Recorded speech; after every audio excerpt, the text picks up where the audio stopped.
Teachers in New South Wales are set to receive another pay rise after their union accepted the state government's latest offer. New South Wales political reporter Julia Bradley has more. Over the next 3 years, teachers in New South Wales will see their salaries increase by 9% after the Teachers Federation accepted the Minns government's latest offer. The deal includes a 3% boost each year plus a 0.5% bump in superannuation in 2024 and 2025. Teachers will receive an annual $1,000 cost of living payment if inflation exceeds 4.5%. This year's settlement will maintain that historic structural reset to salaries. It will keep pace with inflation in terms of teacher salaries and, of course, keeps us competitive with other jurisdictions. Improved conditions include 3 additional pupil-free days to allow teachers to better prepare at the start of term, as well as more flexible working arrangements, such as job sharing, to encourage more educators into the workforce. It builds on a deal reached late last year, which has seen some educators earn up to 20% more. Anything but an increase in the Department of Education's budget is just wrong. We have absolutely budgeted for every pay rise that we have given every teacher. It is all budgeted for. Let's go live to the Deputy Premier and Education Minister in New South Wales, Prue. Thanks for your time. First of all, suggestions that it would be 6-figure salaries off the back of the graduates receiving that. The Federation President, Teachers Federation President Henry Regendra earlier said that that's not right. But are you confident that the pay rise itself will be enough to retain the teachers in the state? Well, the real key thing about this particular offer that's been accepted by teachers yesterday is that it comes off the back of the structural adjustment to their wages significantly that was made last year. So that structural reset, that biggest pay rise in a generation, this ensures this 3%, 3% and 3% ensures that wages of our teachers remain competitive. We know that that pay rise, in addition to a heap of other things that we're doing for teachers, is actually bearing fruit. We've seen the vacancies come down in New South Wales for the first time in a very, very long time. We started term 3 with 24% fewer vacancies. So we want to maintain that. We want to continue to attack the vacancies. We're starting to see some green shoots. We hope this will continue that way. Driving vacancies down, keeping retention of experienced teachers in the system, and of course encouraging graduates to go into teaching as a career.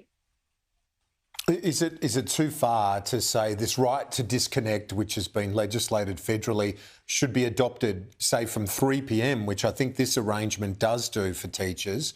Why not make it 4 or 5 p.m. to enable parents to engage with the teachers?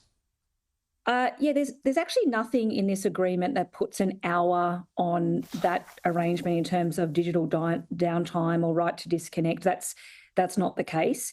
This is actually not about parents communicating with teachers. It's actually more about the Department of Education constantly putting admin burden and workload onto our educators.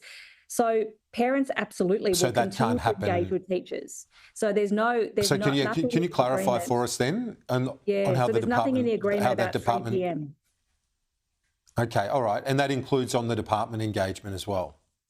Well, really, the digital downtime was about making sure that teachers were not continually bombarded with department admin burden after hours. This does not have anything to do with teachers being contacted by parents. That's a normal and brilliant part of the education system. We rely on teachers and parents having that relationship about their children in order to see our children succeed at school. That's the relationship that teachers are trained to foster.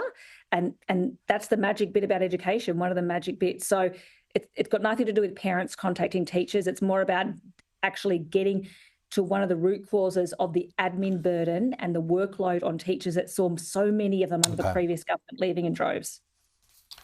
And do you feel, you spoke about the green shoots earlier, do you feel optimistic about this deal and the way that it can set this career path into the future? We've heard so many times over the decades about Scandinavia and elsewhere where teaching is elevated, one of the sought-after professions. We're still a long way from that. I do feel optimistic. We certainly do have to, and we've done this so far in the last 18 months, sort of really attack all the problems that we and the challenges we face in education through the prism of the teaching profession, because at the end of the day, it's all about improving outcomes for our children. The single biggest indicator of a child's success at school is how much time they spend with a qualified teacher. So we do have to respect those teachers.